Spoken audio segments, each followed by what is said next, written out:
I'm going to start this recording in my haphazard way of excusing my poor content before even issuing it. The low quality. What I really want to try and capture is some of the wonderful dialogues that I've had around the topic of cognitive functions, because I do think that the kind of alternative and ulterior interpretation that I offer of almost the philosophical depth within cognitive functions um, could be repurposed by a lot of people and is intrinsically interesting in its own right. The content that I have to bring on these topics, and I've had very interesting topics. Just because there are ways of dissecting elements of culture, um, thinking systems, narrative frameworks, sociological constructs, using this way of thinking and seeing almost innate pathologies within personality style, sort of writ large, as an entrenched kind of cultural residue, or how the same types of drama get sort of reenacted and sort of resurrected um, in a kind of ongoing basis, that you have a kind of a cyclical drama that is simply just almost mechanically reproducing itself, because they're almost like they're these tropes or these stereotypical sort of um, choreographed sort of treads, which aren't sort of cultural treads. They're more treads or grooves within sort of the psychic dimension. And I don't mean that in a spooky way. I mean that in terms of the kind of the metaphysics of the cognitive functions and how they interrelate and how they can sort of be stably depended on by somewhat codependent, pathological, sort of self-catering complexes of sort of self-sufficient uh,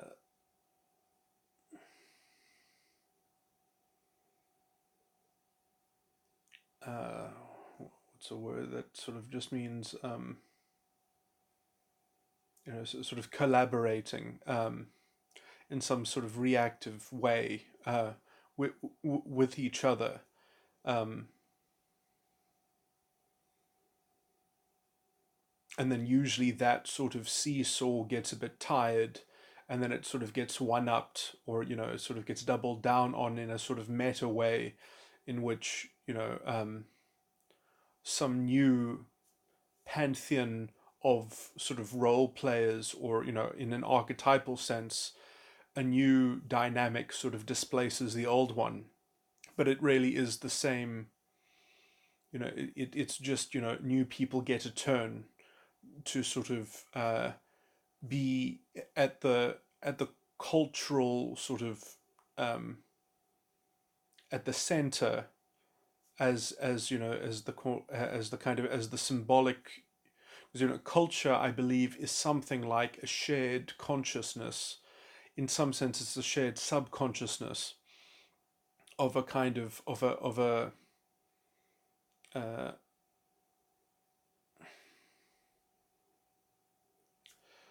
I don't know if this is really worth going into so much, but basically, uh, to be in a culture is to somewhat have some kind of cartoon depiction about what is going on. It's a simplified shorthand. It's a convention. So in terms of a sort of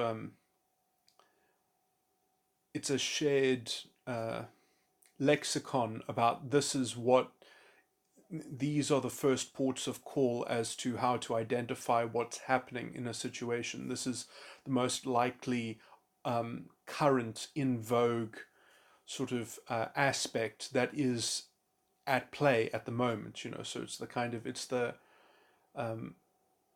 it's the thing that's on the top of the pile for sort of the most likely culprit, and so in some sense it becomes just a shared uh, expectation, or a kind of socially sanctioned sense of what you're entitled to sort of to anticipate, or therefore also to project onto what's going on. And so then you are said to belong to the same culture, to have the same sort of atmosphere. You share the same kind of social expectations as other people, and to do that, uh,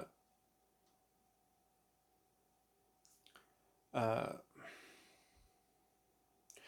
what's interesting is that then therefore people can stoically engage in culture as well. They can realize that yes, this is the cultural programming that other people are sort of engaged in, and then they have a kind of secondary expectation that this is what other people are projecting onto what's likely to be going on. This is that they're constantly manifesting this likely, this sort of awareness, or this observation, or sort of perception or filter. And so it is the filter that you expect to be applied by others that inhabit your or who you regard as inhabiting that cultural mind frame. And so you can't sort of get away from this, because people have a sense of generalized thinking. Everyone has a capacity to make generalizations. What makes us humanists, or sort of moral people, and this is my opinion on morality and justice, and issues of justice, is that we are not concretely possessed by such cultural programming that we are capable of transcending and molding, consciously molding it, or consciously at least stoically holding it uh, at arm's length from our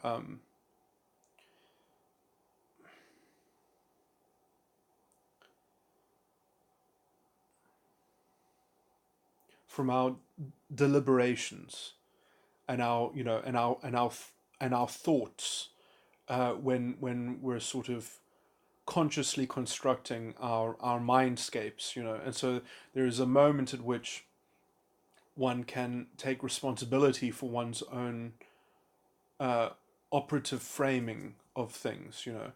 Um, and in some sense you'll never be able to escape uh, the notion that one belongs, or at least is amidst some kind of cultural medium in this way. One can hope that we have a sophisticated enough culture that essentially you gain access to shared spaces in which people are vulnerable and susceptible to putting their cards on the table of these generalizations, so as to afford each other the opportunity to not merely have sort of cultural categorization sort of ascribed to them. And obviously, in some sense, if you aren't having that face-to-face interaction, one can't expect to impose upon people that they live in a kind of nebulous and vague, uncertain, sort of chaotic, indifferentiated, sort of amorphous, kind of potential, endless potential and infinite potential. One can expect them to constrain and filter their reality into some kind of generalizable narrative, so long as that they, as a correlating feature to that, they have the ability to update it and sort of revise that, and they're capable of, if given the face time, to sort of put new inputs into that and see if it changes the framework of it, and to sort of have a real practical debate about that, or a practical sort of engagement on those issues. but to expect, and in I always get into identity politics. The problem with identity politics is they really want to they want to turn that whole process into a clown show. They really are, they want way too much. They are literally asking for what is impossible because they want people to fail so that they can just have everyone surrender to some kind of authoritarian nightmare or something like that, in which the right people somehow get their sadistic, narcissistic, sort of comeuppance. It's a very sort of strange kind of vampire culture. But essentially, they want people. Um,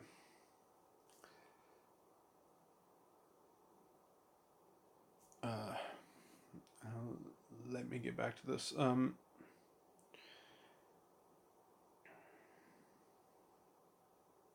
They want people to sort of ascribe in the before the FaceTime. They want a sort of a weird kind of ludicrous politics to attach to impersonal generalization. They want to control impersonal generalizations, and they want impersonal generalizations to be somehow the engine and the vehicle for progress, and that the way to sort of change society is to disorientate people in a psychological way in order to sort of to put the cart before the horse, to sort of to change the filtering of reality and the interpretation of reality in order to sort of as a secondary effect uh,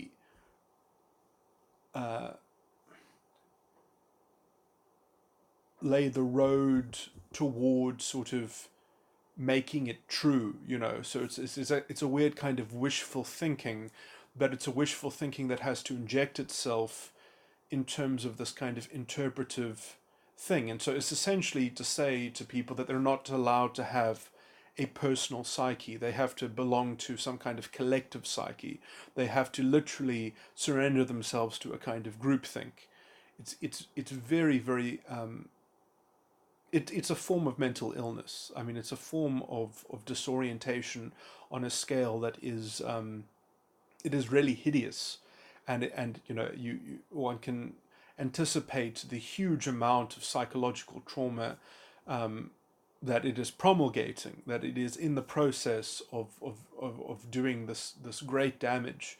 In some sense, saying that sanity belongs to some kind of sociological political movement, that it really is the politics of sanity in some sense, in which that you have to belong to this pervasive groupthink that is promulgating reality through its moral projections, through its subconscious.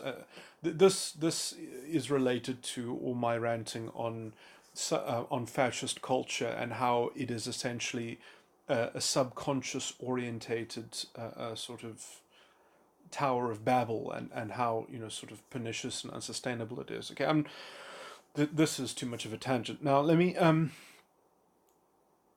I want to talk about cognitive functions. Now, I'm not really in these discussions anymore, but I used to have some very, very interesting discussions about, for example, the kind of the philosophical functioning of how legal systems work, and how political culture on some level works, in terms of liberal democracy and stuff like that. And the kind of the social engineering that goes into healthy societies and such, and talking about how different societies have, at least historically, created their political environments. It was very, very interesting. Talking about the positives and the negatives of, for example, the American system, and sort of how it sort of lets itself down in a kind of final analysis, but how it sort of generally it sort of it's a positive feat of social engineering on some level, um, but how it's sort of how at least it doesn't deliver on its own rhetoric, and how, for example, how weak the American Bill of Rights are, which I know it'll get a lot of people's hackles up to sort of even mention, but just sort of how legalistically how toothless the American Constitution really is, because of the vast interpretive rigor that goes into essentially the judge's purview to actually interpret the will of the collective at the end of the day. The individual does not really get guarded against the collective. The judge will always sort of represent the collective's will. And the only real redress that the individual has is to get involved in partisan politics and to sort of affect the judge's view from that side. Which you could say maybe is some kind of compromise that, maybe you couldn't think of a better alternative. But it really does sort of deflate the integrity of the individual, the integrity of the structure of the republic, and which sort of is represented by the kind of the hollowing out of the authority that judges have, how they're sort of relegated in the American system. I'm speaking in particular. And how this is really a kind of is parallel to the kind of the culture of legal systems that we basically inherited from the Napoleonic system, and how badly that has even infected America, and how the spirit of the common law is basically undermined. Anyway, which is really just tantamount to me trying to create propaganda to sort of go back to having a real legal system of the rule of law, and to not have administrators that have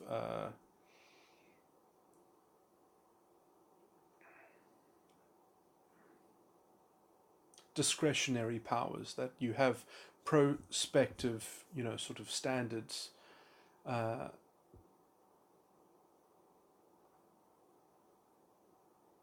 Anyway, I'm not going to get.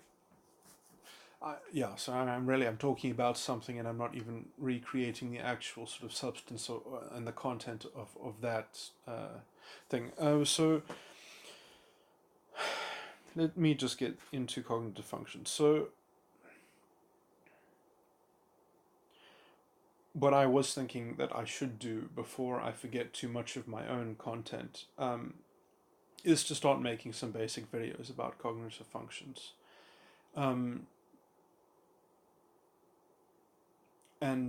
using the definitions that I have, sadly, because I don't have my dialogues fresh in my memory, I won't be perhaps so on point in terms of differentiating my line of thinking from all the wonderful labels that have already been created in this field, in distinguishing different cognitive functions. I just thought that from what I know is already thought about some of these things, I can at least give some of my insight, which will be novel. And so in terms of the axes, which there's a lot of almost philosophy around that, which is itself very interesting, that you have the same function, be it feeling or thinking or intuition or sensing, be it introverted or extroverted, is linked on the same axis to the extroverted of the same function. So Fi and Fe are on the same axis, and then it's also related to the inverse of it. So, for example, Fi is also related on another axis to Te, because feeling and thinking are both judging. So you always take the opposite,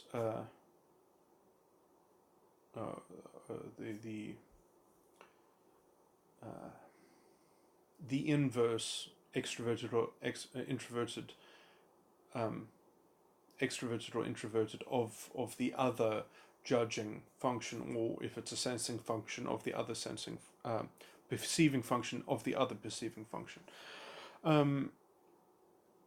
Now, so at the very outset, I just want to point out some things that I don't know if this will already trigger some insights for some people. Is that according to my system, it does make sense that some of these things are generally how they're understood. Some of the things that are generally understood do make sense, but others do not. And so I'm going to sort of talk about those asymmetries. Okay, so the first asymmetry is that in terms of the judging functions, and this only holds true for the judging functions and not for the sensing functions, that Fi does precede Fe and Ti does precede Te. That is true. And so it is generally conceived that you must first have an introverted function before you have an extroverted function, because you have to have the substance with which to express. So you have to have a bit of the information before it is described through language. So in some sense, you cannot tell people directly introverted feeling. You can try to sort of communicate introverted feeling through some kind of extroverted function, either through Fe or through Te.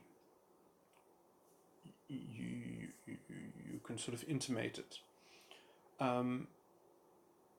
Now, so just my point basically is that it is true that Fi is fundamentally more basic. I just realized that's not correct. Actually, Fe comes before Fi. Wow, that was a clerical error, and I said the wrong thing.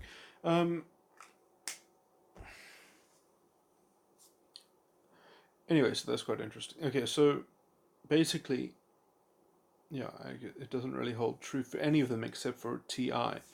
Ti does precede Te, but actually Fe precedes Fi.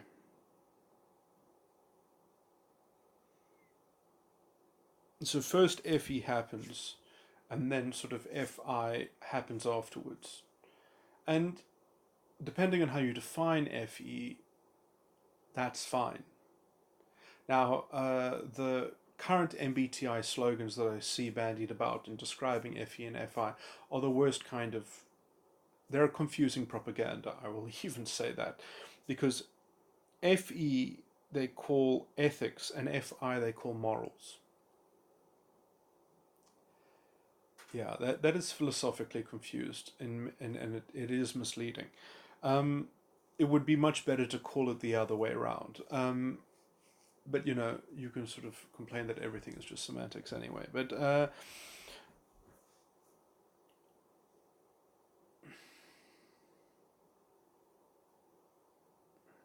I would say that there is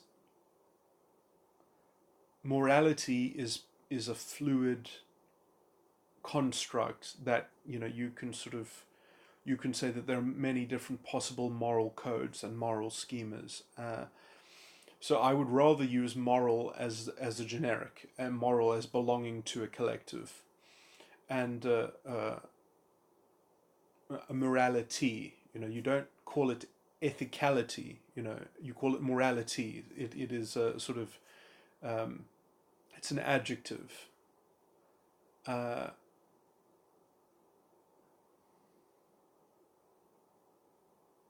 It's something that can describe things.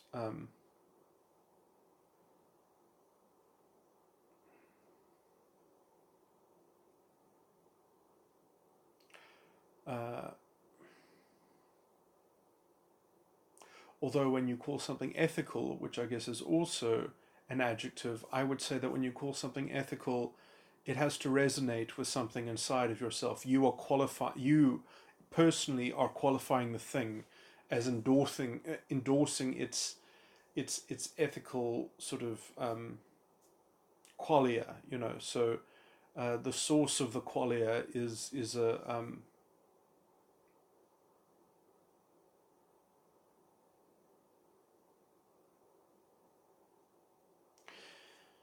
So yeah, I don't really understand why they go that way around.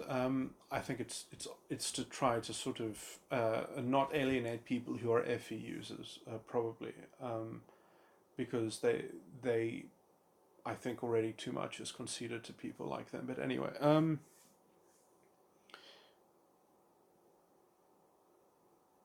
so much so that the language has even been corrupted to facilitate their, well, this is how morality sort of gets its manipulative sort of purchase on things. But anyway, let me flesh out my prejudices on this topic rather than superficially talk about them. So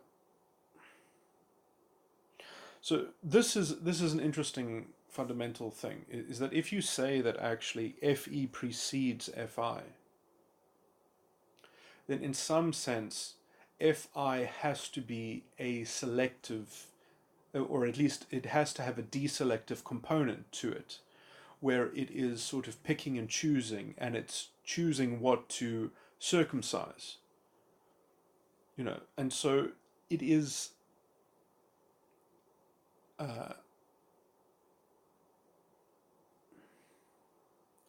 and in some sense that gives FI a built-in precision and a built-in character, because it's not just defined by what it positively sort of posits, but it can be just as easily described by its complement of what it sort of unselects or deselects. And so it has a sort of a built-in stability. This is also completely asymmetrical to TI. So, and I've complained about this in other recordings where I've actually just specifically spoken about the asymmetry between TI and FI, and I don't know if I should encapsulate all those things, but it is a very interesting topic, and that is probably the most sort of, I think that's probably the biggest contribution that I have to make, which I've already laid out in other recordings. So yeah, I just thought I'd mention these things as well. Now, something that people, I don't know if this is actually that useful to people, just to sort of mention it. But basically, within my system, there are some functions are represented twice, and those functions are extroverted sensing, introverted sensing, introverted intuition, introverted feeling. There are two forms of introverted feeling. So that's 1, 2, 3, 4. So 4 functions have two representations, two distinct representations, and they're all. I should have said that. I'm sure that this sounds confusing. Well, why do some functions have more than one? This is a very what I'm reading off from is a very particular sort of metaphysical construct that has to do with delineating out how thinking occurs, or how psychological reality, in terms of how meaning is manifested, how the components of meaning interrelate with each other. There are some components which don't even correspond to cognitive functions. They really have to do with the sense of being, the sense of I am, the sort of the awareness of meaning itself, which is even sort of interspersed between some of the cognitive functions. And so this whole sort of structure hangs together in a very sort of mysterious and asymmetrical way. It has 17 components that are stacked on top of each other. And the broadest component is extroverted feeling. That is the source of everything. So if extroverted feeling, and another way of thinking about this is that in some weird sense, everything is reducible to extroverted feeling. So in a very sort of obtuse and simplified way, you can translate everything into an extroverted feeling sort of impression or appearance or potential. Now, what, yeah, right at the start, there's a whole fundamental sort of convoluted mystery, and that is that the very next thing after extroverted feeling is introverted feeling, and actually to actually make sense of anything, you have to do it through introverted feeling. Introverted feeling is, at least this particular manifestation of introverted feeling, is the understanding. It is, and you actually have to think from that introverted feeling. The extroverted feeling below it is just utter chaos. You cannot make heads or tails of it. It's metaphorically speaking, it's like a sea. It has crests, and it has troughs, and it just sort of, you know, it might have interesting tides, but it eventually sort of wears itself down, and it's just sort of, it's always alive with some kind of, um, it might have these strong currents moving through it, but it just sort of, it cancels itself out in the chaos.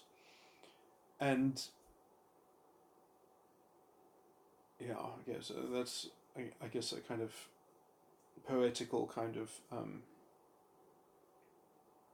way of looking at it.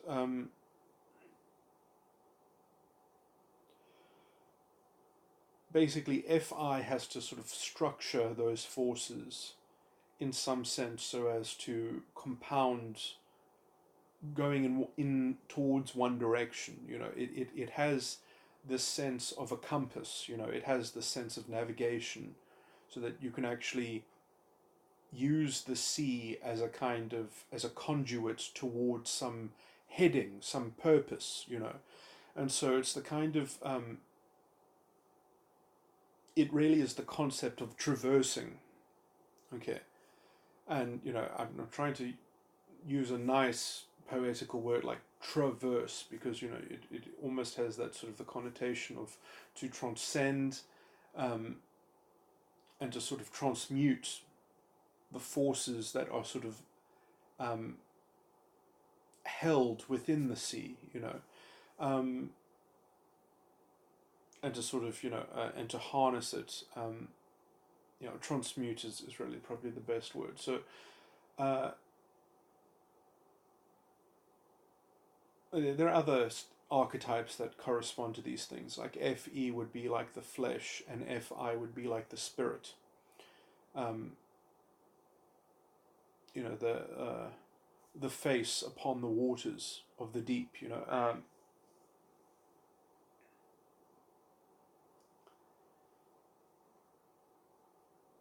So the so at that very basic sort of level, everything gets made out of everything that came before it. So in some more fundamental sense, everything is actually made up of Fi, because Fi is the real building block, even though it's inhabited within the chaos of the sea, as it were.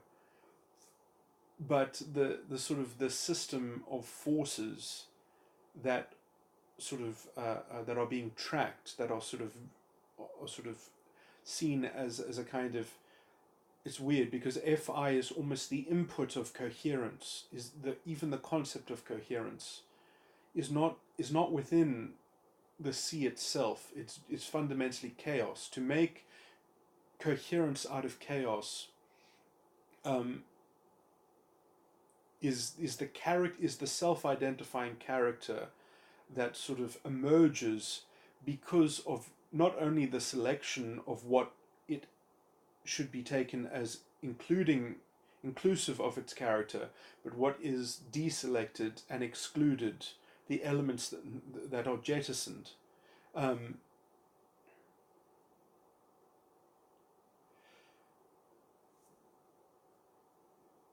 And so it within the interpretation of FE, it has a duality, but in terms of itself, in terms of FI itself, it has a singular identity in that sense. It doesn't.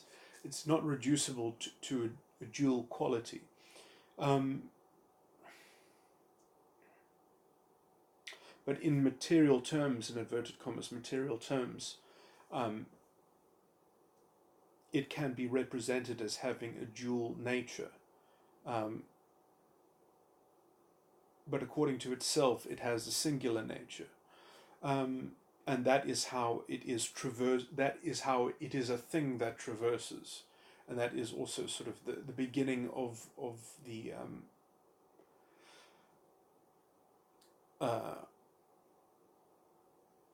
okay, now I don't know if I want to bring this in at this point. I don't know if I should talk about these elements, but basically, as I already mentioned, that there are 4 functions that have duplicate functions. That means that in total, I have about 12. I have 12 cognitive functions in some sense. Then, but then there are these other elements which I'm not even including in those 12, which, as I already described, have to do with the sense of self in some sense. And the third thing that comes right after that FI is one of those much more mysterious elements, which I don't include in those 12. And I have, you know, I, I have I have also described these elements in terms of cognitive functions. I have given them cognitive functions as a way of sort of, as if you were to describe them as cognitive functions, what would they sort of look like? So I don't really know if this really belongs in this conversation. Although actually I didn't. I've just been talking very metaphysically and not even talking about how that the FE and the FI sort of relate. Oh, I mean, I guess in a very abstract sense, I have how they relate to cognitive functions in general, how they're generally conceived of. Um,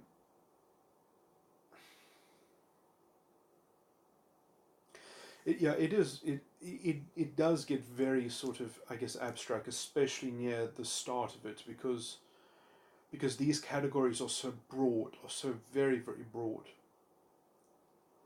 And they are the building blocks, or at least the potential building blocks for all the other functions as well, which is itself a kind of confusing sort of notion.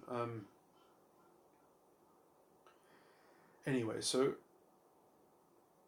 in some sense, I think that the thing that comes after that, the best way to talk about it as an analogy would be something like a crystal. And the function that I usually, or the function that associates to this, I call TI, introverted thinking. And that would be something that can capture light within it, or it can sort of, it's the crystal that I'm sort of envisioning is a transparent one. So it has some kind of confining element in which it can sort of, it can contain, it has a sense of space within itself. It has a sense of sort of what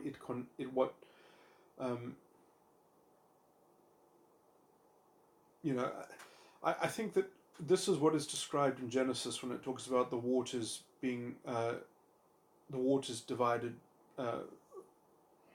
dividing the waters from the waters. And so in the same way that crystals have facets,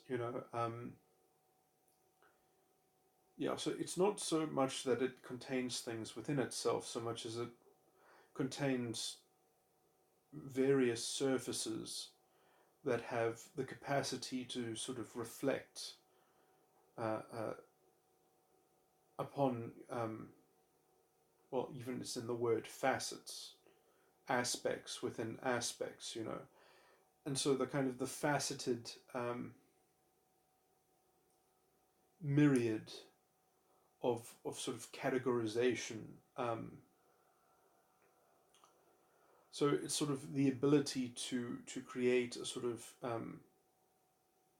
a matrix of matrices and such, and I do see that loosely analogously sort of relating to uh, what sort of crystals are somewhat capable of doing in their in sort of in perceiving their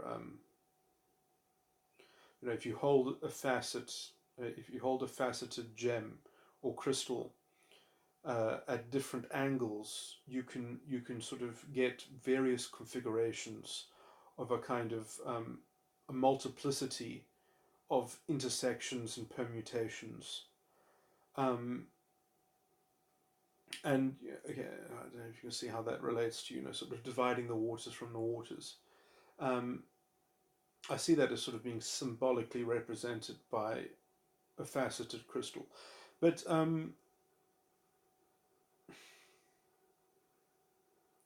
so in the sense that so you have a pool of water, a contiguous pool of water. You're capable, in some, perhaps not, perhaps this is not entirely actually true, but in some sense in which you have to add some qualifications to make this completely true, but it wouldn't be that hard to do, but it probably will be hard for me to do it in a completely with complete fidelity, but in the same sense that obviously chemically each molecule being given a particular specific identity, you could have a finite amount of different configurations of how you might divide a collection of water into various configurations of separate pools, dividing the waters from the waters. If you add another layer of complication and actually say that the pool of water is not constructed from individual molecules that each have their own identity, but that um,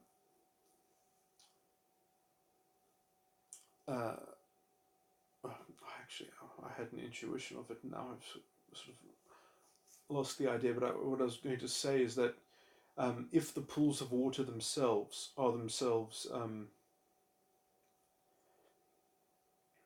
characterized not by their particular constituency of identified molecules or labeled molecules, but if they are identified by their stacking between the various pools.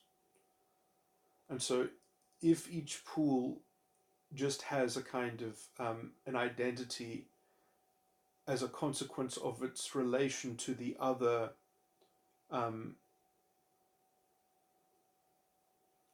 uh, array of sort of distinguishable sets and groups, and how those groups are um, orchestrated or in some sense or some system of interrelation, um, that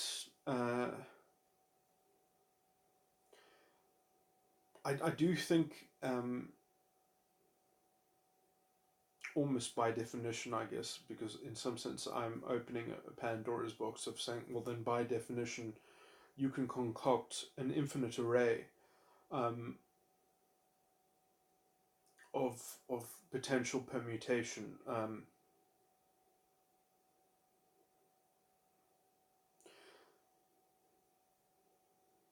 That you have a sort of an inexhaustible and infinite, unbounded uh, engine of concocting systems. Um,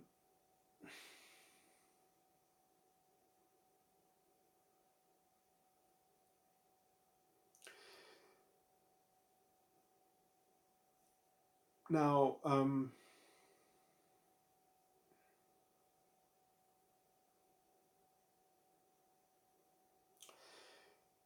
it does with any I'm going to sort of just make this as a table thumb to claim. I'm not really going to substantiate it, but actually anything that is in fact infinite will have a self-imposed a limiting constraint. Um, by the sheer force of its shape, of its metaphysical sort of uh, facility. Okay, I realize I'm not sort of carefully delineating this out. Um,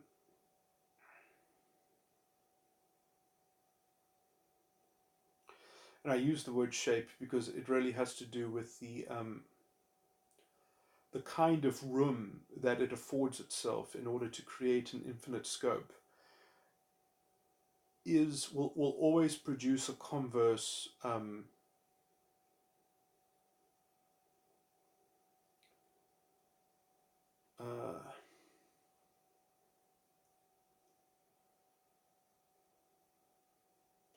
a converse restraint. Yeah, I thought I might be able to get a better way of describing that where that would seem more obvious, but yeah, because I don't think I can just merely get away with saying that that's axiomatic.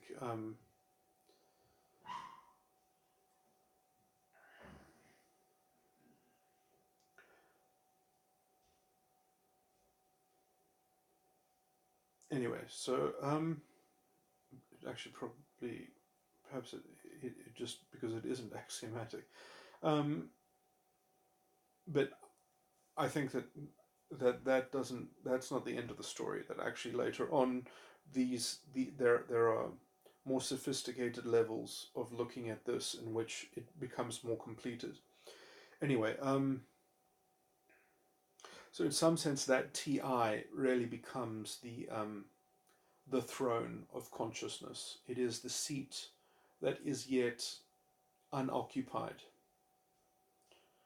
Uh, is another way of putting it as well. But that at least it gives the room for something of a consciousness.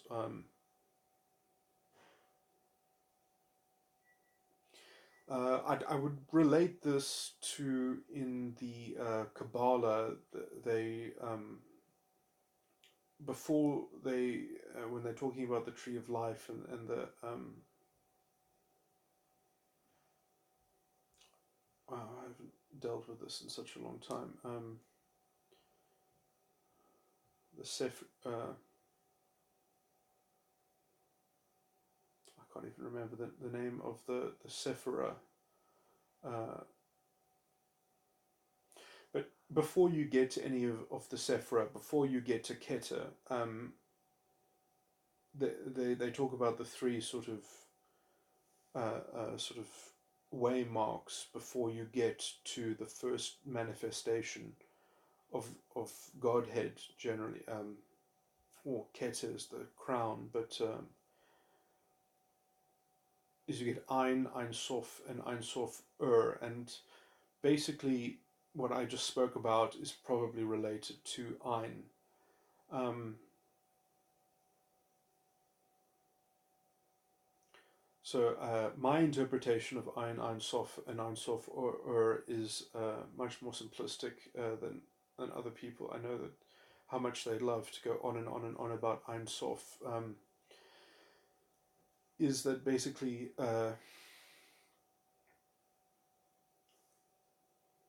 these are the fundamentals of consciousness. Basically, you Ein Sof and Ein Sof are the uh,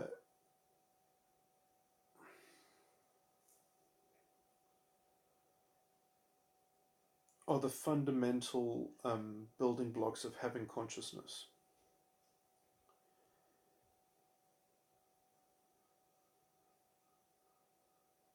And yeah, okay, so a better metaphor was that they have a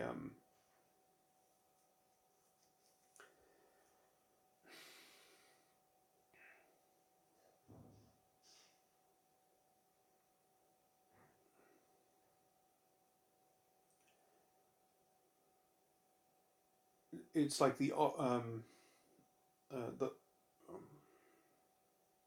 operating system of the computer, or in some sense. But okay, so or even the hardware. So Ein is the concept of nothing, because and it's sort of it's given as a sort of as a all of them. I in my opinion, Ein, Ein Sof, and Ein Sof are all in the negative case. They're given as a challenge in some sense, because then in order to sort of engage with them, then you already have to sort of have a bespoke character that you are doing, that you are actively spiritually. So the kind of the thing, sort of the obstacles to spiritual life or life itself or consciousness is something like what existentialists have called the fundamental absurdity, which is really the proof that we have a legitimate free will. So the will is characterized by its extension of itself in spite um, of the sort of the nebulous chaos that is the sort of the background radiation, or whatever, or the static of anything ulterior to what it is that um, and so the first thing that is almost whispered by the universe is nothing. And so in order to so the very first thing that you have is this concept that there is something. And in some sense, when the universe whispers nothing and you answer something, then in betwixt them there is the sort of this matrix of anything. And so that's kind of what is represented by this TI.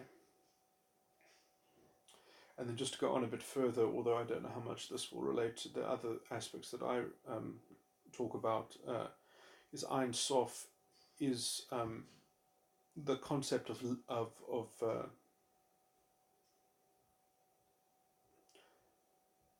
no limit.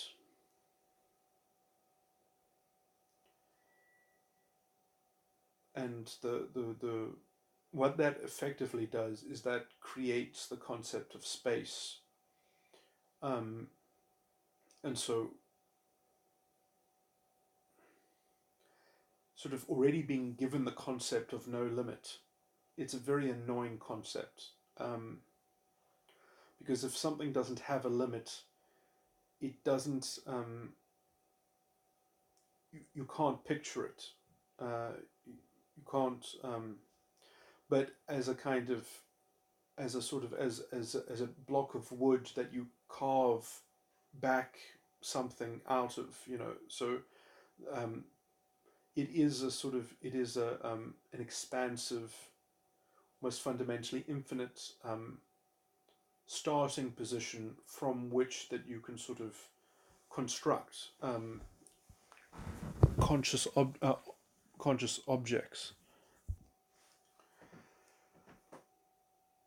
So another way of thinking about it is it's literally the kind of the void that you have, the potential void that you have in your conscious, in sort of in your imagination, you could say. It is the void background in which you can sort of insert uh, thought itself, so it's the container of thought, the container of the mind, is all made out of the sort of opposition to the notion of no limit. Um,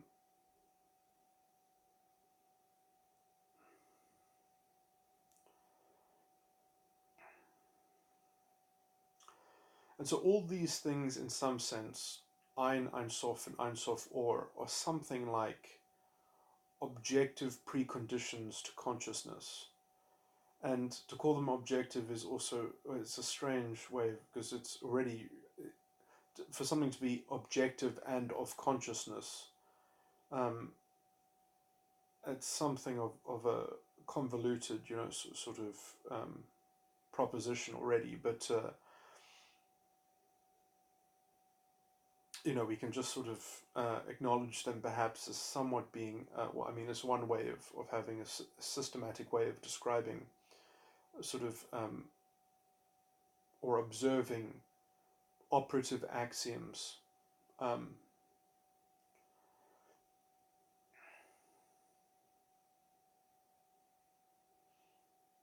and then Einsof or I've taken my interpretation of that is limitless.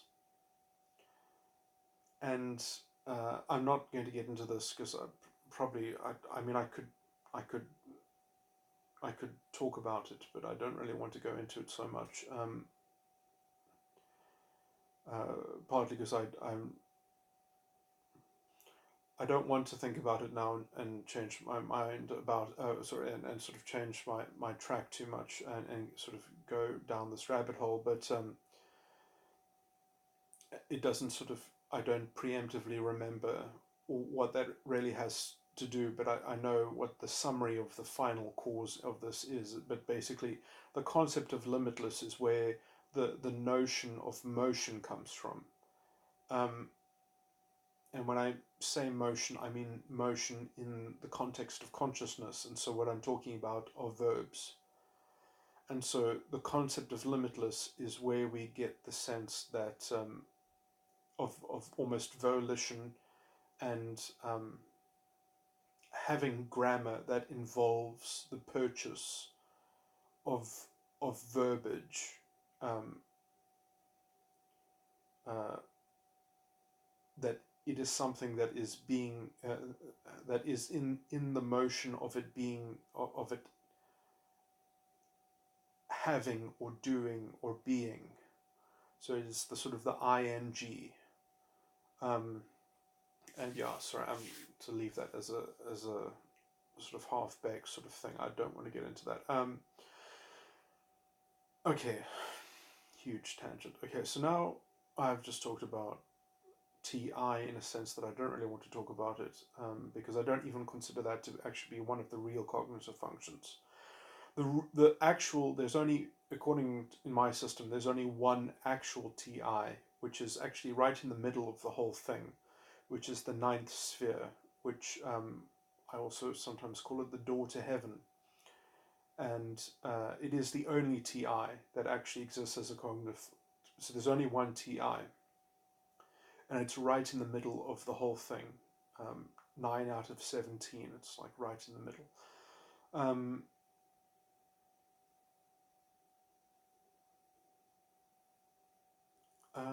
Yeah, the whole thing is very sort of interesting in its because it's weirdly balanced within itself. It's anyway.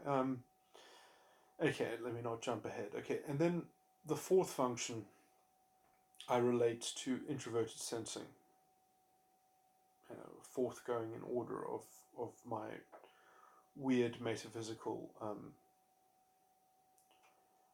breakdown of consciousness. Okay, and so introverted sensing.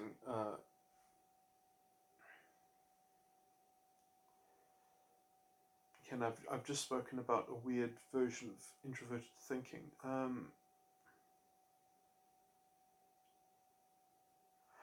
I don't know if I want to get into introverted sensing right now. Now, I'm just going to give some general overview features about these structures. Now, the order that I have just given, right, and I haven't gone through that many things. This is not necessarily the functioning order. This is something like an ontological order, but it's not necessarily an epistemological order. Um, and so the actual, let's say, vital functioning of these things, they're sort of working in tandem to one another. And they have actually, that's weird because I think what I'm describing is actually what I'm actually, this relates to the SI that I wanted to sort of avoid. Um,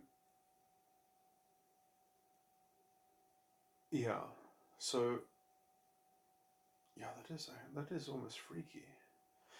Anyway, SI in this sense is very much the Chinese would talk about it in terms of the Dantian. It's the sort of the moderation chakra, sort of the yellow chakra, uh, sort of around the solar plexus.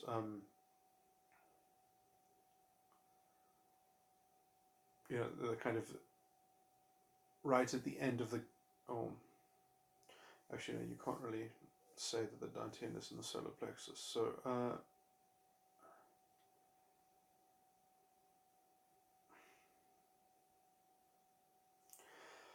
I mean, I actually,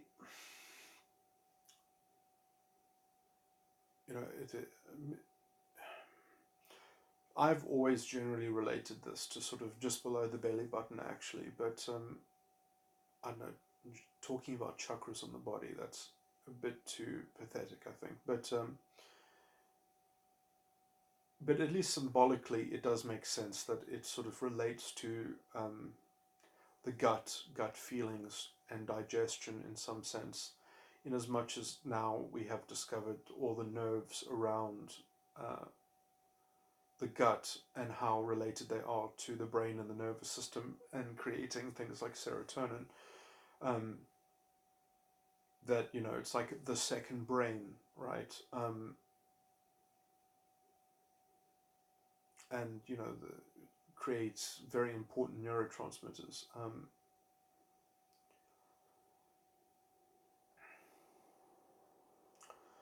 What's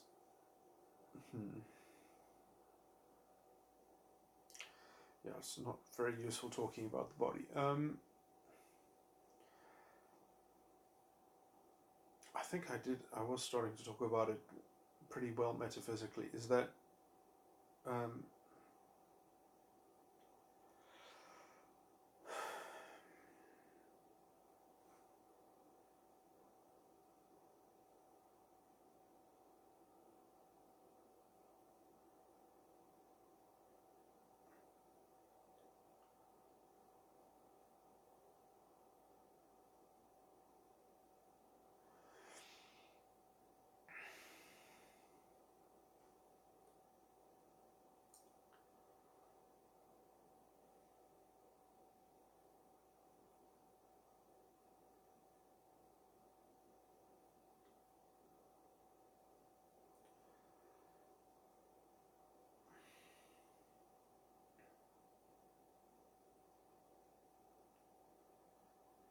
there's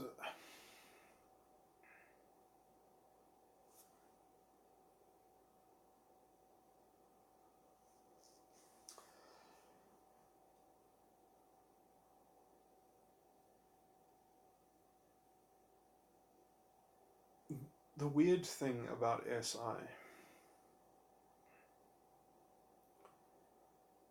is that you really have to have a piece of it.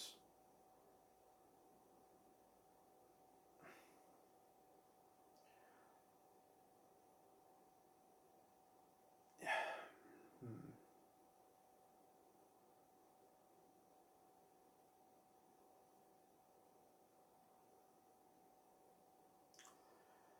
It is itself a very sort of mysterious thing.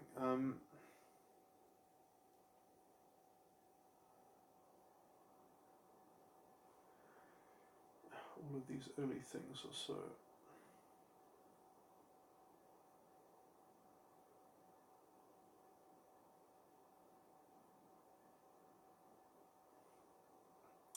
I think I'm probably going to say the wrong thing. Um,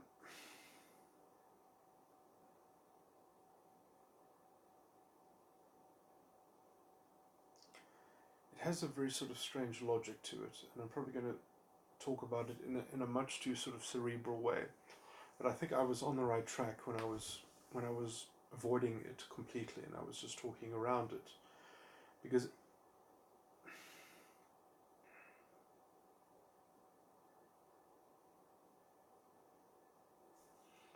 I've always related it to the concept of habit, and I was trying to think of a way of describing a way of how you have to almost already have a habit before you have a habit. you really have to have a piece of it before you have it.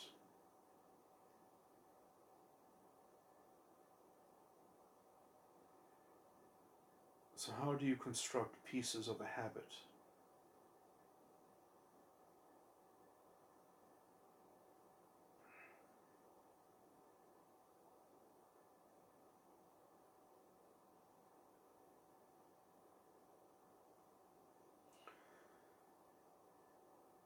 And it's weird because the two sort of complementary pieces that make up habits, I've got it some metaphysically described, and I'm not going to probably translate it well enough, but it's something like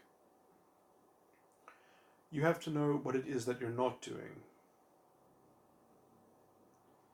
and then you have to name all those decisions.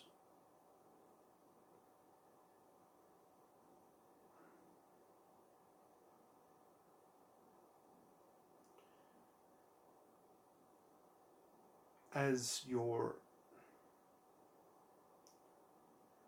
mode of being.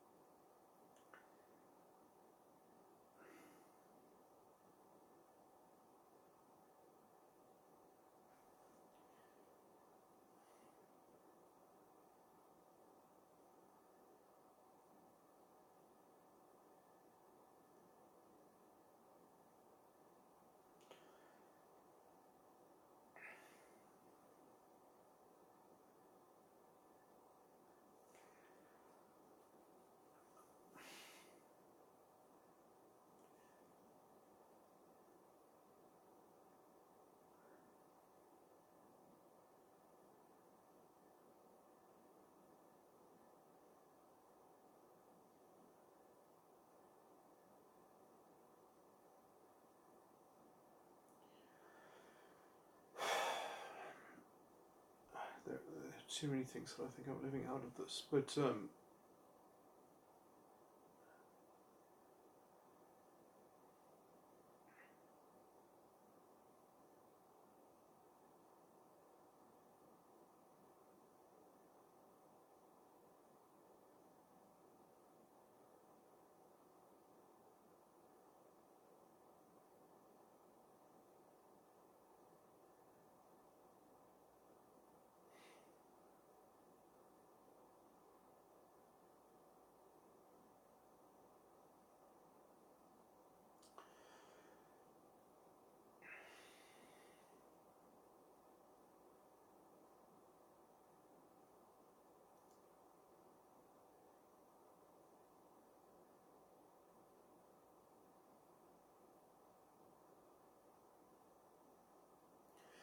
and a lot of this, it comes off at the end of the last thing, where you have all the potential facets and all the potential permutations of sort of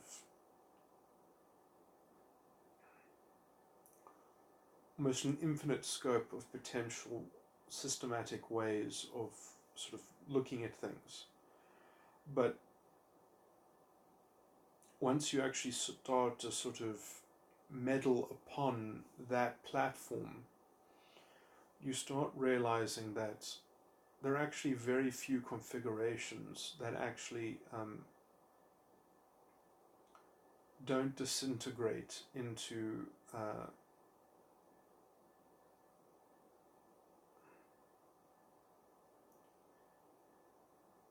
mismatching, self-contradicting, self-inconsistent, sort of. And what's problematic is that those inconsistencies might play out in only very sophisticated levels of analysis, and you might already be enacting them. So you might kind of already have incarnated some level of incoherency or self-inconsistency. And so you sort of you've doomed yourself to some kind of inconsistency. So it is this form of SI is, in the Christian archetypal sense, it is related to the concept of the water, which is meant to be a kind of transparent medium that sort of honestly transmits, force. Water can transparently be the conduit of, what do they call it? It's a Newtonian liquid. Uh,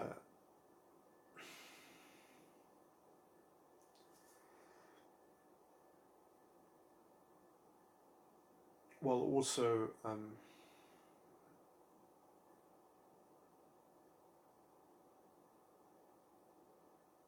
transmitting light through it.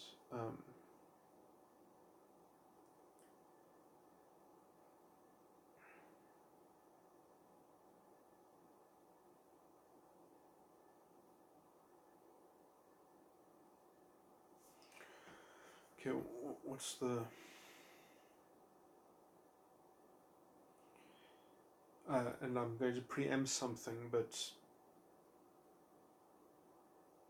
I guess a way of talking about this in terms of purity is that you really don't want to mix this with salt, and that comes later on. That's the sixth dimension. Right now we're just talking about the fourth, which is this introverted sensing. But the sixth dimension, the salt, when that sort of pollutes the water, it's not very easy to detect in terms of how it sort of is changing the, becomes an ionic, sort of amalgamate, changing the density, and, because it's roughly ionic, it sort of disperses itself almost evenly. At least the water is capable of doing that, of sort of depositing it consistently within itself. Generally it'll seek to do that if the proportion, is sort of commensurate with doing that. But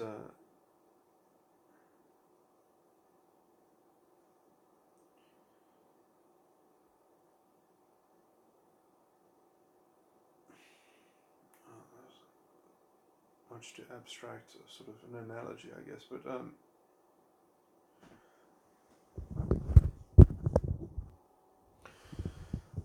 what that actually means in this context is that what SI actually has to be conscious of, what SI is actually doing, and what it has to remain conscious within itself, that it is doing this, is that it is taking on an assumption. It is clearly assuming something. And when I say that when it pollutes itself with salt, it forgets that it is making an assumption, or that is acting upon an assumption, that in some sense it doesn't see itself as taking on a role. It sort of believes that it has sort of, it naturally is that role, or that it's sort of like the kind of the salt was just found within it. It sort of, it doesn't see its own hand in sort of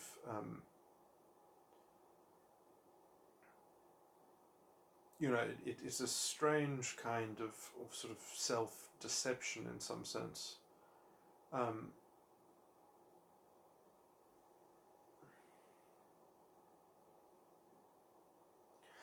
What's strange is that it fundamentally does something that is sort of inconsistent with itself, because it sort of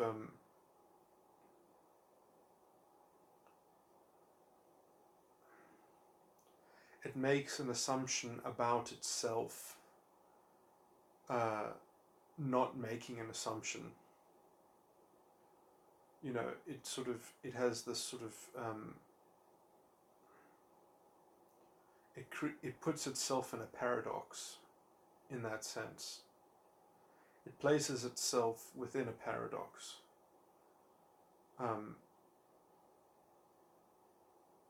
About placing itself in a paradox, that's what that's the kind of the strange sort of mirror universe that then it creates, and that that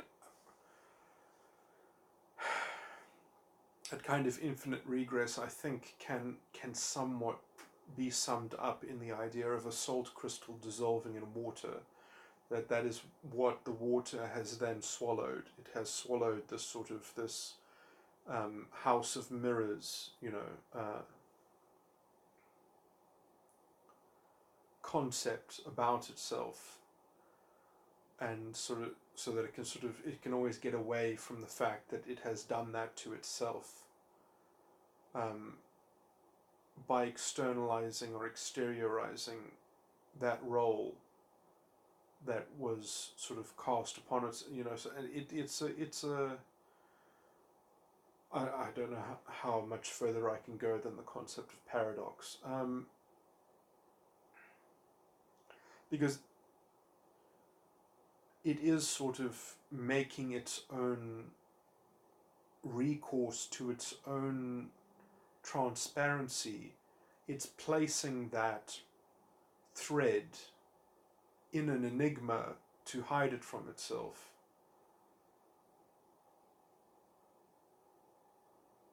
So it really does get deluded into a sort of a darkened pool of itself, in which, sort of perhaps I don't want to make too much of a stupid metaphor, but of trapped light or something like that, sort of stuck in this sort of mirror trick of this sort of self-imposed. Anyway,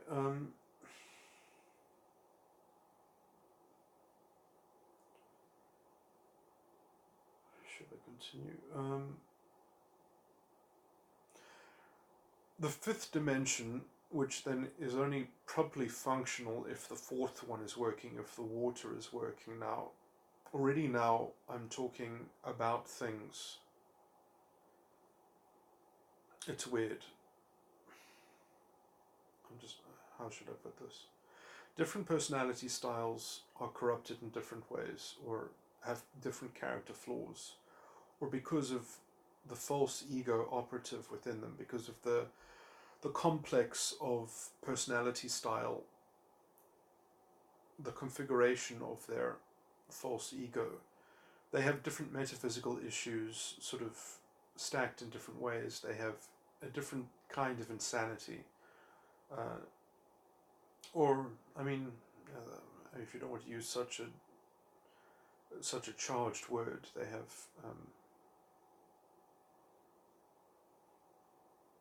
different scales of pathology on the different topics, right? The one that I just spoke about, the water, will pretty much be, because these primordial things, the more primordial you are, and now I'm getting into somewhat more sophisticated mechanics. The higher and the higher I speak about, the harder it would be to track the non-pathological functioning thereof in, let's say, an enlightened being, in an ascended, sort of psychological framework. It's in some sense it will be perhaps harder and harder to imagine. Paradoxically, once you start getting much higher up, it's a lot easier to get into it, because the issues are much more circumscribed, they're much smaller, they're more sophisticated, and sort of they're much more metaphysical, so it's strange, but like what I'm talking about now is probably some of the things to actually sort of grip with the mind, because they're still basic, but yet they're still anyway. Yeah. So the fifth dimension archetypally is the fire, and it is the cognitive function of extroverted intuition. And extroverted intuition, there are two forms of it. The other form is far more abstract. Actually, the other form of it doesn't actually relate. That relates to one of the weird ones that have to do with consciousness itself. So actually, there is, in some sense, there's only one extroverted intuition.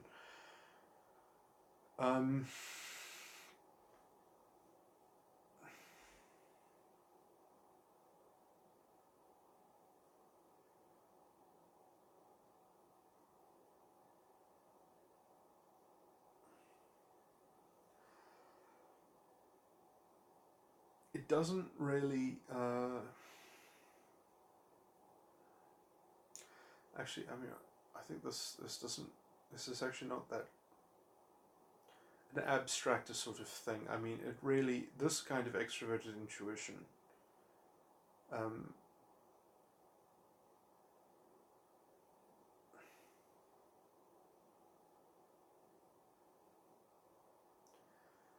in some sense, it follows directly from the introverted sensing uh, that I have just spoken of. And this actually will make sense within the conventional MBTI belief system of cognitive functions, because it is generally regarded that SI and NE share an axis. So I will, therefore, I will just declare at the moment now that this is the first thing that actually makes sense. This is the first fundamental sort of axis that should be one of the stronger ones. When you are relying on this axis, it is fundamentally more fundamental than the other ones, because it's the first one that actually follows the MBTI pattern. And it is the most sort of primordial ontological one. Okay, so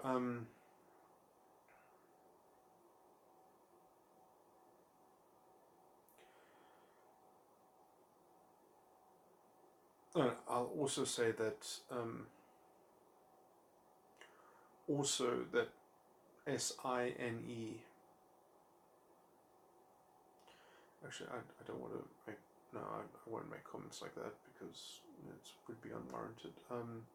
Generally, I find that any users and SI users as well are particularly toxic, but I would say that to me the characteristic of toxicity has to do with the combination of that and TI. It is specifically the use of NE and TI together, but also with some SI to do with it, that is particularly, I just find it particularly pernicious.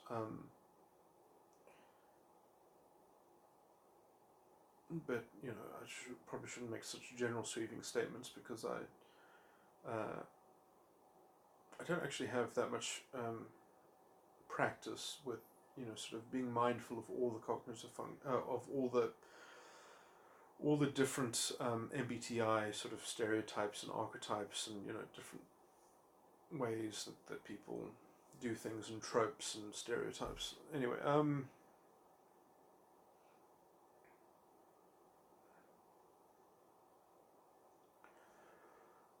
what should I say? Because NE.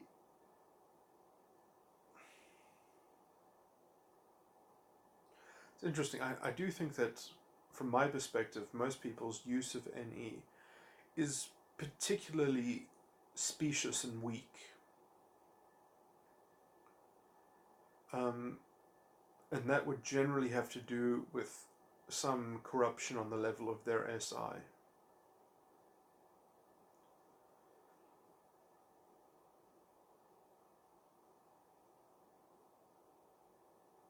And so the sort of the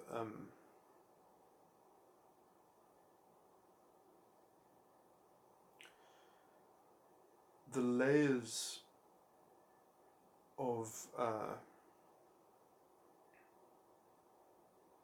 it's interesting because I just thought of something in terms of Solomon's demonology stuff. The greater and the lesser keys, and you go through all the weird sigils and things like that. But just the depictions of the different demons and the different characters that they have, and the sort of the disarrayed, kind of disintegrated, disagreements that they have between one another. These are things that can sort of be metaphysically strewn out in a sort of in an SI matrix, and you can understand that the disunity that they symbolize, in terms of how they're just not capable of they're just not compatible, because you can't have an emperor and a king and a prince and a general and a marshal. These things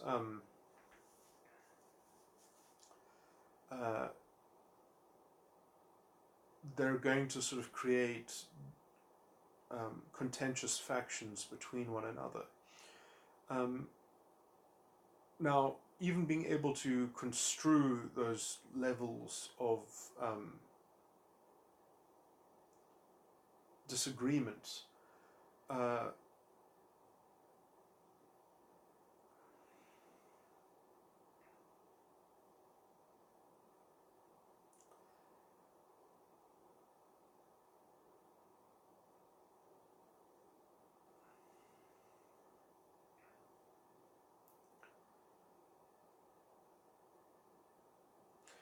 alchemically, the symbol of fire had to do with working out the sort of the essence within something. That it purified the character of the substance, that you could sort of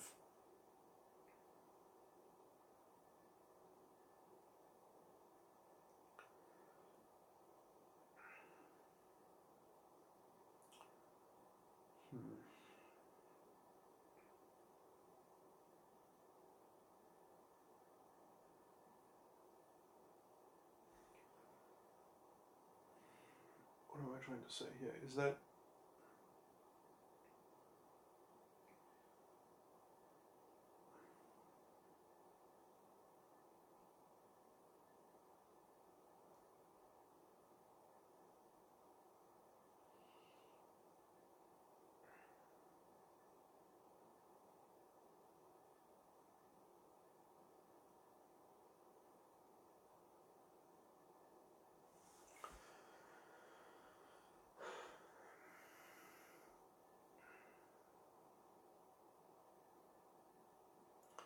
the system of relations that the sort of the SI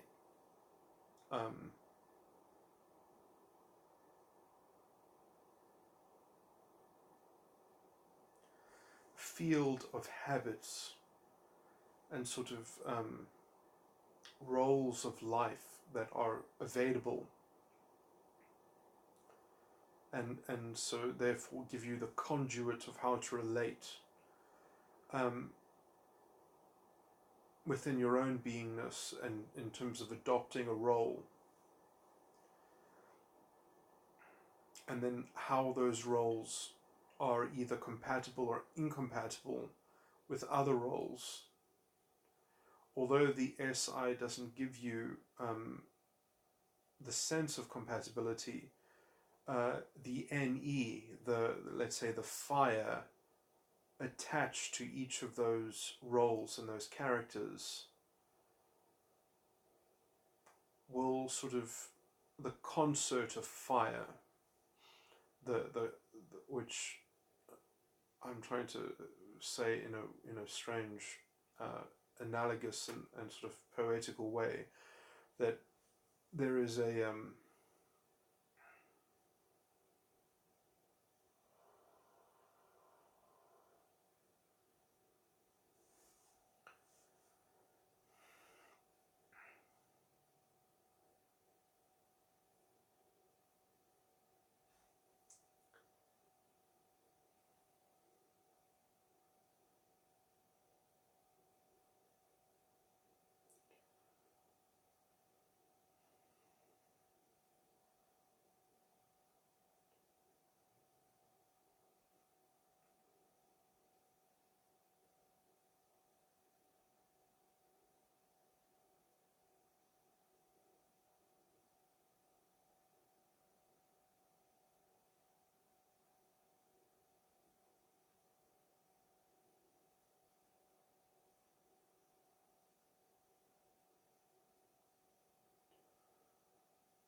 Yeah, I guess fire, I'm probably using fire in a much too symbolic way that is absolutely not helpful. Um, yeah, it's less meant in, let's say, the alchemical fire sense so much as it's like the fire in the eyes, the kind of the intention, the propensity, and the kind of the latent coordination um, between the forces at work, the forces that are depended on in the different roles, and the kind of the synergy and the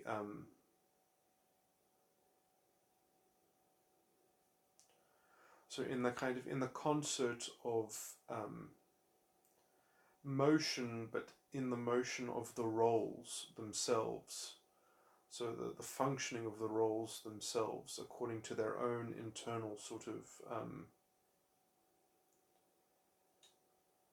their own internal SI matrices. So in some sense, they are going to snag in as much as how the roles with their own SI sort of configurations, if those elements are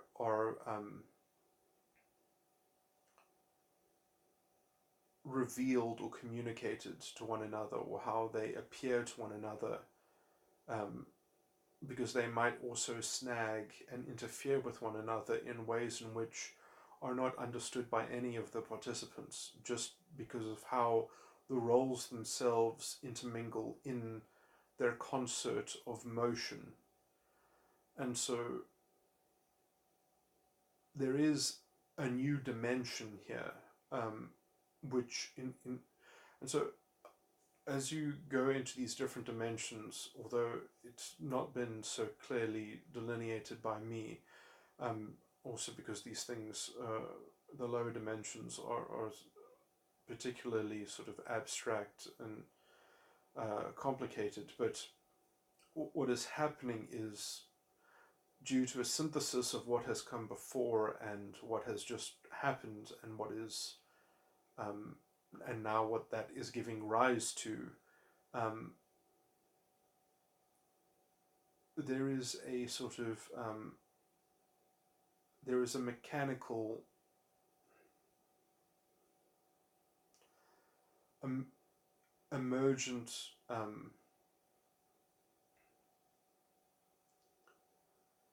uh,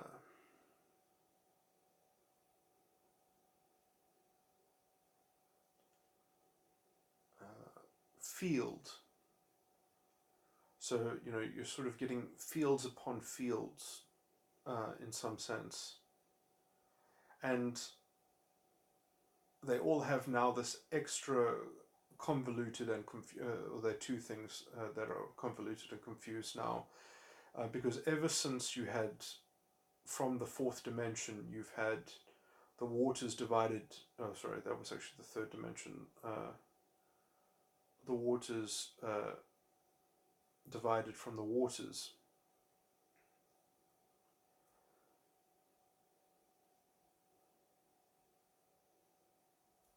In the fourth dimension, in which you have particular systems of configuration within that, now you have a kind of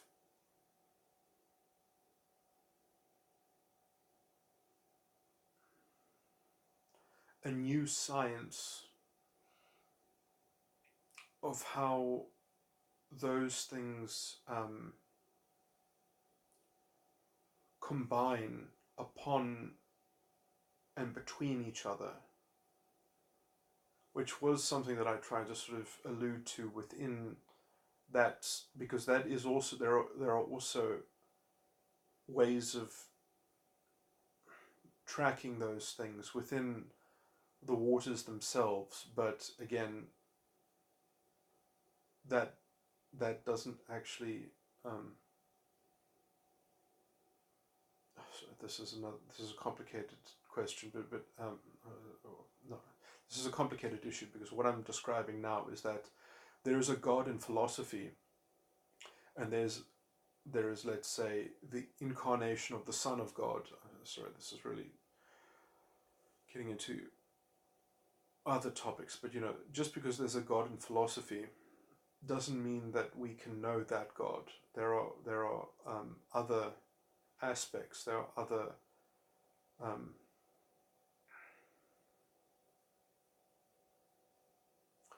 and so just because there is a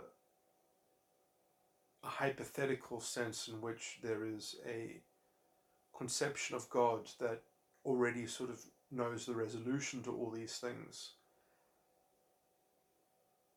doesn't make that the aspect of God that is communicable.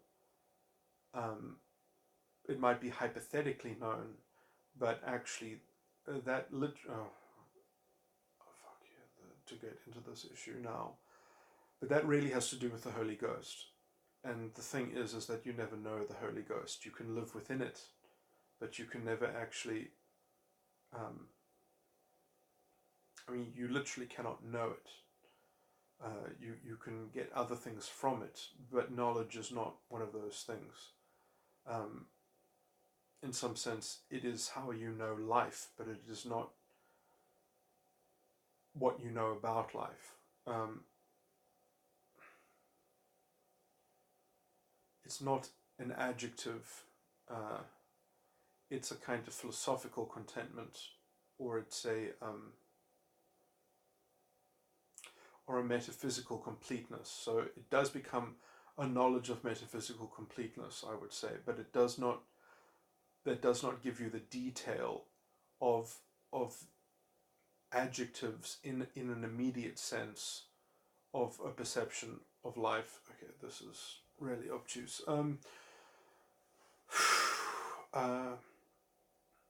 So basically what I was just trying to say is that in some sense, when you can talk about there being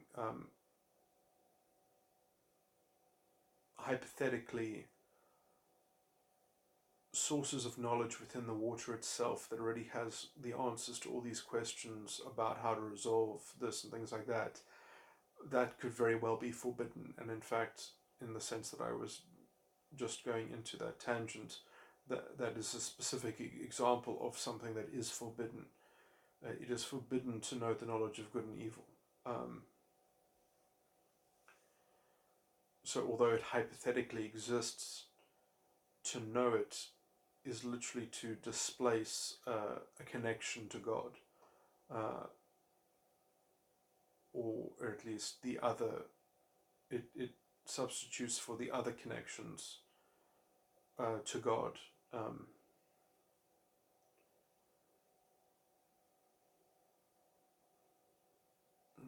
There are more issues, but anyway, this is already too tangential. So what was I saying? So I was going into the issue of that the water itself is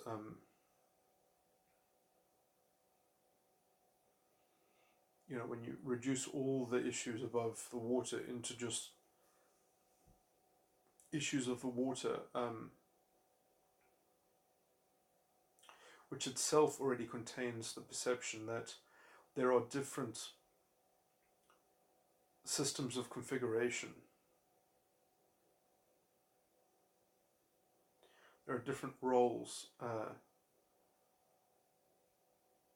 that can sort of be garnered by after dividing the waters from the waters.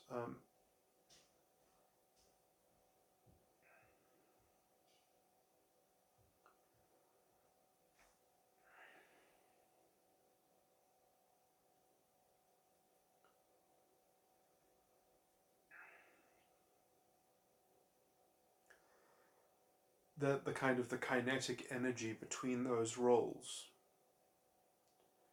is itself something that can be directly captured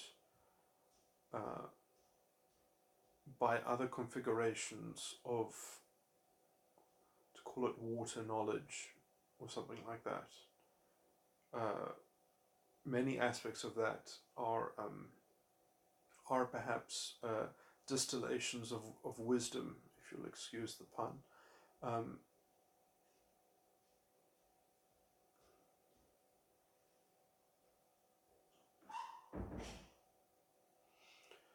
uh, so a lot of those distillations could themselves also be manifestations of a kind of decadence, because sort of transmutating knowledge into a kind of crystallized source of complacency, um, it can be good for entrenching one's, let's say, ethical disposition, as a good way of sort of remembering where one stands on topics and issues. Because, if one does not have a clear footing, one is not able to make to be moved by another's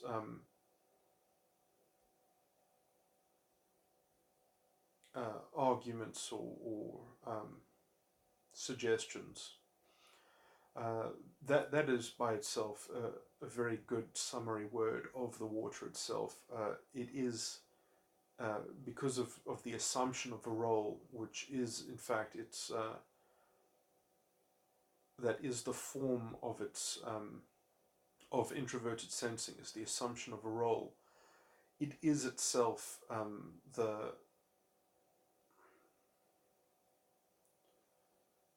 the embodying the embodiment of a suggestion. It is to su-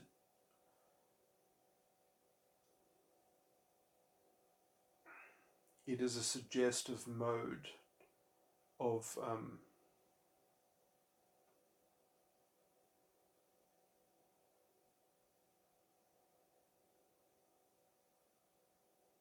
operation, fundamentally. And so, the strength of one's suggestive muster and one's sort of capability to rally around a suggestive force of persuasion. I think those are the right sorts of terms to sort of philosophically connect with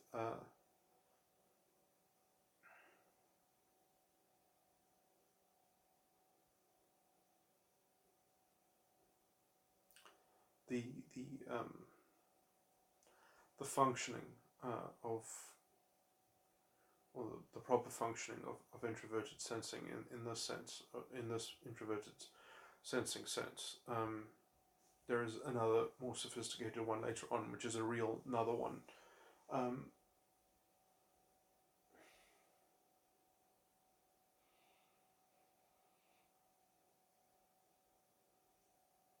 Whereas the fire, which again is extroverted intuition, is much more unforgiving,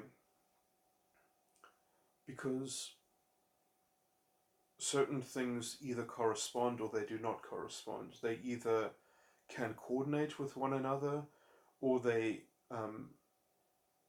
or they are incommensurate. So there's a level of precision and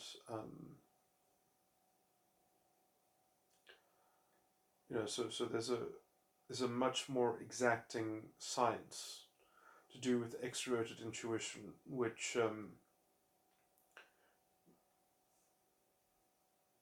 uh, which has to be driven from a sense of that SI character fundamentally. And yeah, okay.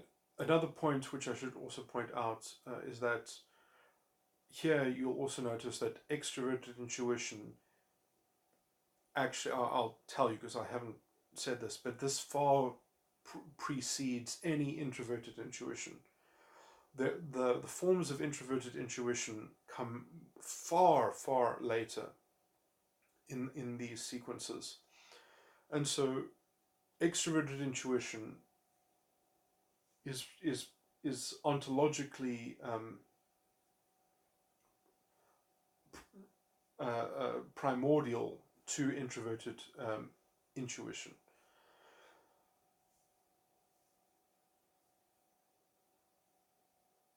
And so, the idea that somehow you must have introverted intuition before you have extroverted intuition. Yeah. Well, yeah. My system just completely does not work with any of that. And then I'm also making the very specific contention that extroverted intuition comes from introverted sensing.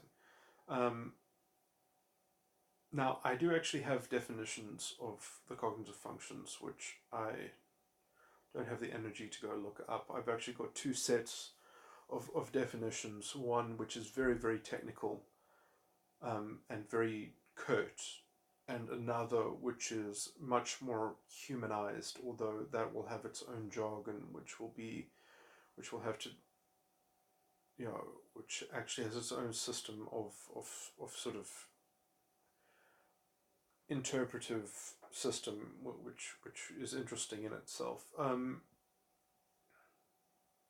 And then I can also sort of reduce them into single words as well, because all of these spheres that I've talked about, I've already, for example, for SI, I said suggestion. That was actually one of the summary words one time, but there are better summary words which are kind of maybe they're a bit too mythologized as well. But my word for SI was moderation. So, FE that I spoke about earlier, I would call that instinct. FI, I can't remember this now. I think at one time I just called it disposition.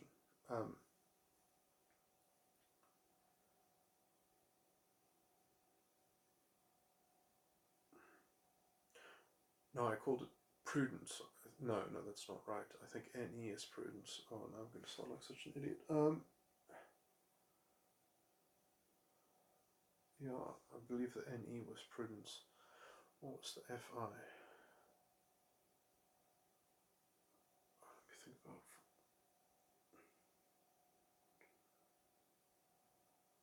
it. This is embarrassing.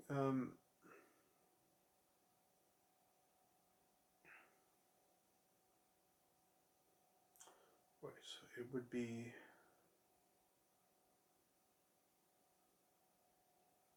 I've forgotten.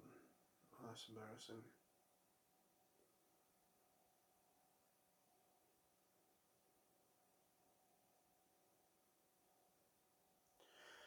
Anyway, this is probably a good time to finish this recording because I'm a bit tired. But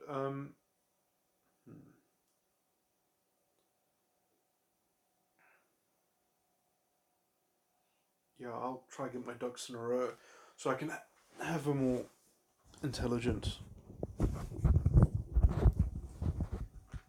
discussion about these elements. It'll probably also make it a lot clearer in my memory as well.